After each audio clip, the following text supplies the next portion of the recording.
Guy Schaefer, the audience has the distinguished honor of viewing the best of beer league.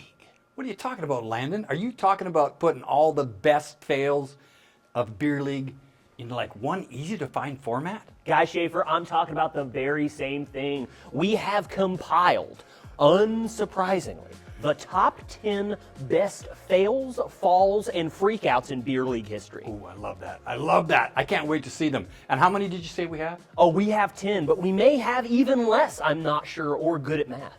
Well, listen, let's go with the 10 that we've got.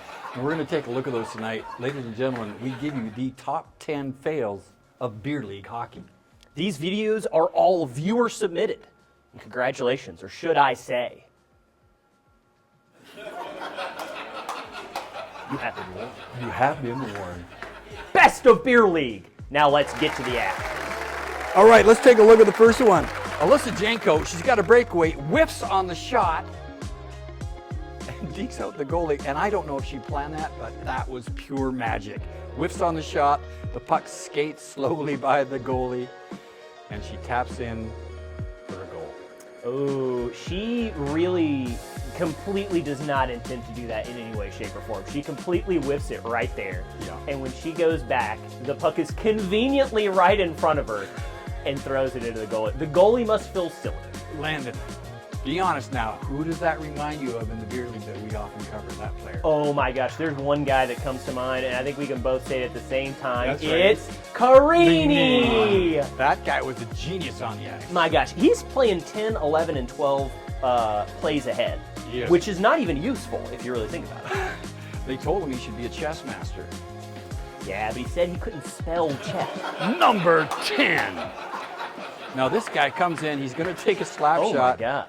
And he makes a critical error, Landon. He puts his head down and runs right into the guy's elbow. My goodness gracious. That is a powerful, unintended hit, but my God, he absolutely lays him out. He got smoked and, in his own words, said, I kind of deserved it. I'm not sure how many teeth he had before this play, but after it, I'm going to say he has at least one less. That's another trip to the denture doctor. Number 9. Sent in to us by JP Augustine. He plays for the, oh my Lord. Oh my Lord, did I just see what I thought I saw? Guy Shaver, you saw one of the biggest brain moves that you could pull in hockey, which is dangling right up to the goalie and then absolutely whipping the puck far right of the goal. He wasn't even close to keeping it on his stick, but it was really, I mean, he had the look, he had the feel. And then, Guy Schaefer, this play really reminds me of my father growing up because there's a lot of care and attention held to the puck until you get so close and then the puck is completely abandoned right when it actually matters. I'm sure we can all relate to that. That was number 9, JP Augustine, and that guy's from the Ottawa Beaver Hockey Club in Ottawa, Ontario in Canada, which is pretty cool. Well, I don't know if that's a real place, but you said it and I'm gonna go with it. Number 8. Also sent in by JP Augustine. This guy's not good. What's this? Oh my goodness, this is my favorite. Skip to Malou! Nothing says kissing the Telu sign like stepping directly on that puck and, headbutting that sweet, sweet side. I don't know what he was doing with his feet there, the dipsy doodle, the dance. It's almost like he tried to step on the puck, but I think he was trying to avoid it. I think he realized it was in time with his natural step and thought that he missed it, but all of his weight goes directly into that puck, and it just creates a tornado whirlwind of destruction. I'm telling you, this is a testimony of why you should wear helmets, and for no other reason to protect yourself from the board. Guy Schaefer, I don't know what to say about that play, but the new trailer for the Twister movie looks great. Number 7. And this one comes to us from a... This isn't even... Folks, the game hasn't even started yet on this one, has it? No, this is a warm-up, and this enemy player completely makes a fool out of himself and his entire male lineage.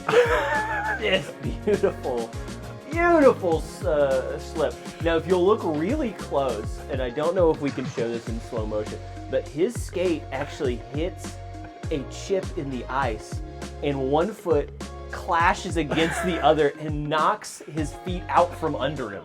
He does. He sort of, in essence, trips himself, full speed headlong into the opposing team's net. I'm not sure what he was going down there to do. Maybe say, Hey, Art, hope you have a good game tonight. And just absolutely lost it, but that was a great one. And then he gets up and looks at the end zone camera. You know what? I bet that's the tech guy on the other team, and he was making sure his camera was on.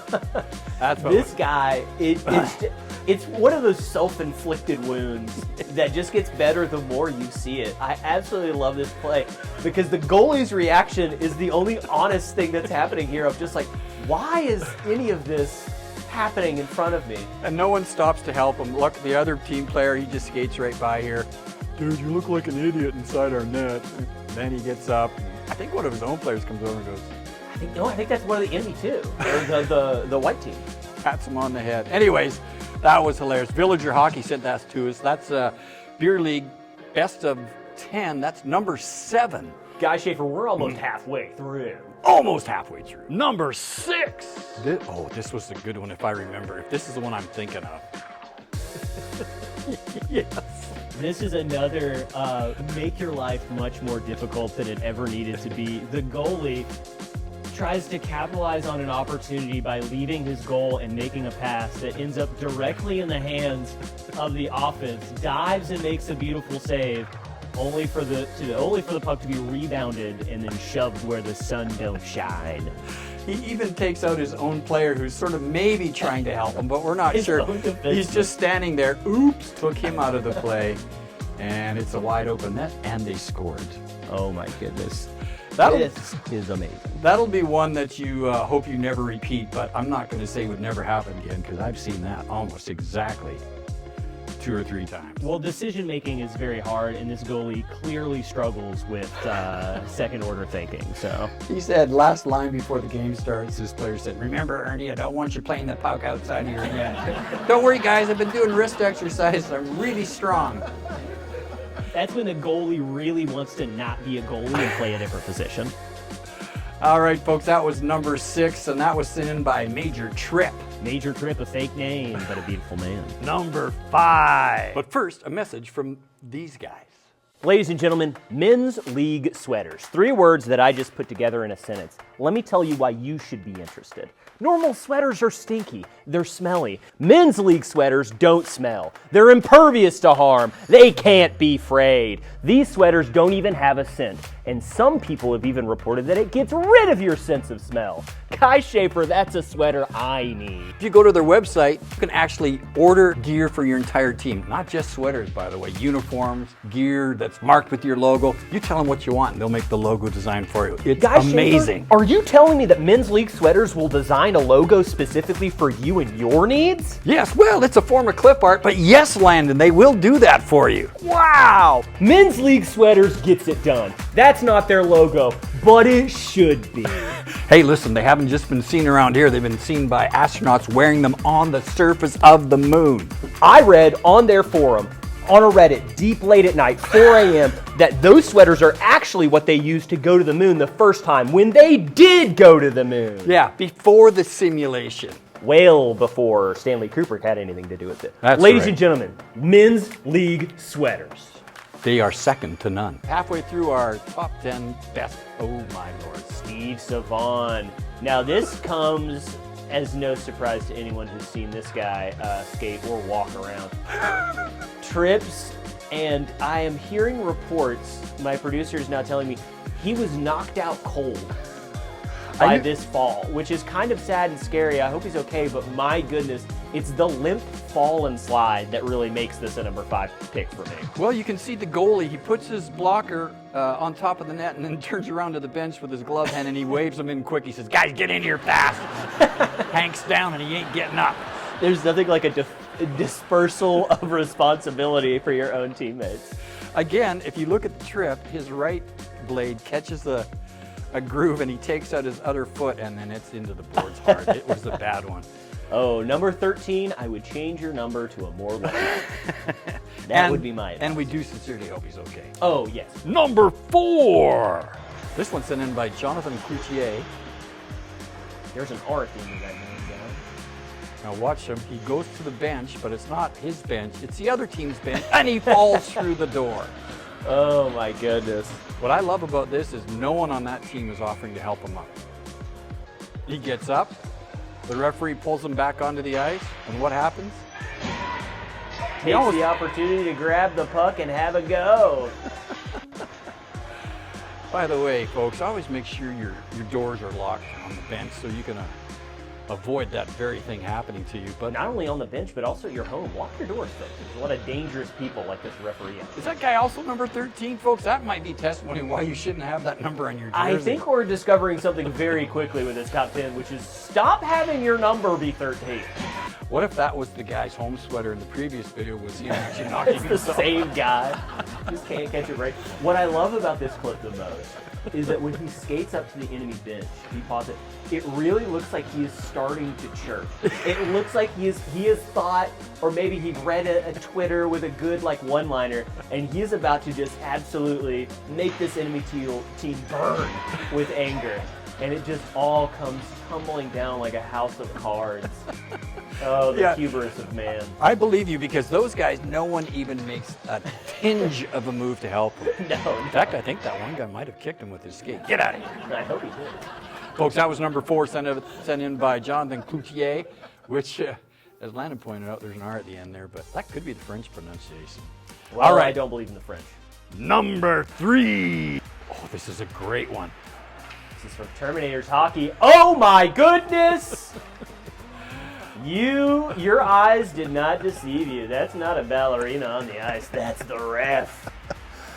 He jacks it up onto the boards. He makes one move. He pirouettes around to the other move and then lightly touches down on the ground like a ballerina in the Russian ballet.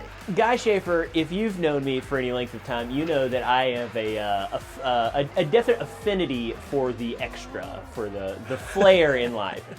This ballerina dancing ref does so much extra movement during this play. I absolutely applaud all of it. I mean, a lot of those moves you won't see unless you paid large money to go see Cirque du Soleil or something like that. This ref has seen the movie Crouching Tiger, Hidden Dragon one too many times and is really giving it his all. That really was amazing. And the player didn't even know he was there. Look, his head's down. He doesn't know what's going on. Ref jumps up. The best part about this guy, the ref's not in any danger at all. He is in no way going to get hit. And I love that he goes further up. He does a pirouette while up there to make with a whistle in hand, like, I'm going to make a call. I can make a call at any moment. I think that's what makes this game so glorious, when the referees participate at levels like this. Artistic, I would say. Very artistic. Thank you, Terminators Hockey Club. Thank you for that viewership. Our friends up there in the Great White North, we thank you, Terminators. Number 2. Oh. Folks, that guy went down like a sack of flour from the top shelf at a 5 and dime grocery store. Oh my goodness, that's like my expectations when I opened any report card in Great. That had to hurt.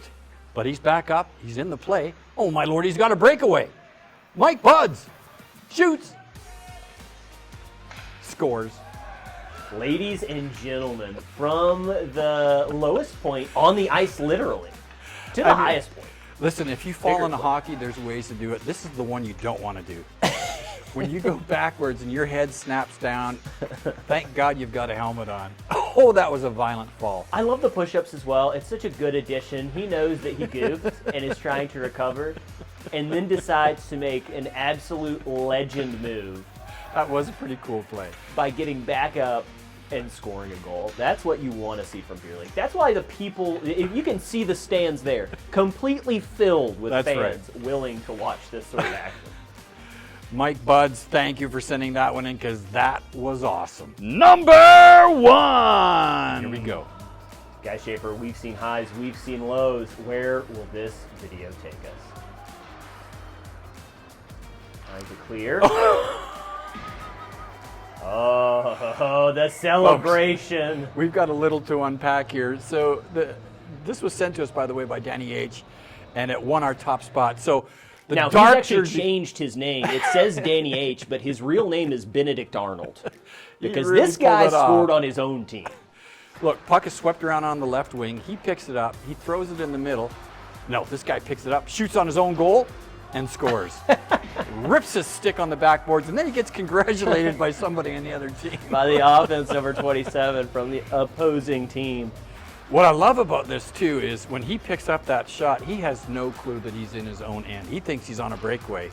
breaking down, doesn't lift his head. Oh, it's my own goalie. Well, I'm shooting anyways. Guy Schaefer, number 7, may be on some legal or illegal substances when he makes this mistake. He has flashbacks upon flashbacks going back to the time when he first picked up the skates and the puck. My goodness, just no situational awareness, no spatial awareness, and instant regret. I will tell you this, I do like the two-hander on the boards. He was committed. That was Yes. full of it, everything you want to see, aggression, regret, remorse. Yeah, as soon as the puck leaves his stick, he realizes what a grave mistake he's made, and immediately punishes an inanimate object, like we've all done in a fit of anger. I do like the way his goalie's standing, though. He didn't even try to stop. He No, said, you know no. what? If you're going to be dumb enough to shoot at me, I'm just going to let it go in.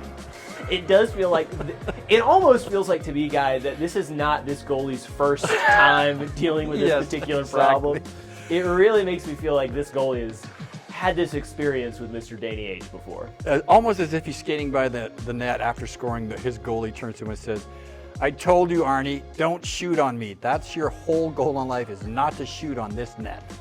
What's funny is number 7 plays defense, so he has no business shooting the puck anyway. That is just a sad but glorious moment on the best of beer league hockey. And number 27, hats off to him for rubbing in by trying to celebrate with them. You know, I want to guess what the score was at that point, because the team in the dark sweaters that just scored on themselves doesn't look like they have a lot to cheer for. No, they do look broken, like broken people. I think up there we see it was tied 3-3, and it is now 3-4. Trying to win their first game of the year. Well, stuff happens. Well, you can't win them all, and in these guys' cases, you can't win any. Luckily, there was a pretty good-sized crowd there to witness it that night. Well, folks, that's going to do it for us. That's the best of beer league fails, and that's our top 10 with an honorable mention thrown in just for a little bit extra. We want to thank you for joining us, and we hope you'll come back again soon. And just listen, remember, this is our first one, so keep sending in the clips. We'd love to get some more, love to see them, and love to do another best of beer league fails. Yes, just a reminder, the more clips you send us, the better the best of beer league will be. Please send the clips. That's right. And to everyone at home who's been sending me clips that aren't hockey, I know what you've done. I've watched the videos. Keep them coming. That's going to do it for us tonight, folks. On behalf of Landon Kane Dixon, Guy Schaefer, our studio crew, Big Nate Harbor, Big Kelby Starsman, thank you for everything, and we want to wish you the best and the best of luck in the next week. Thank you again.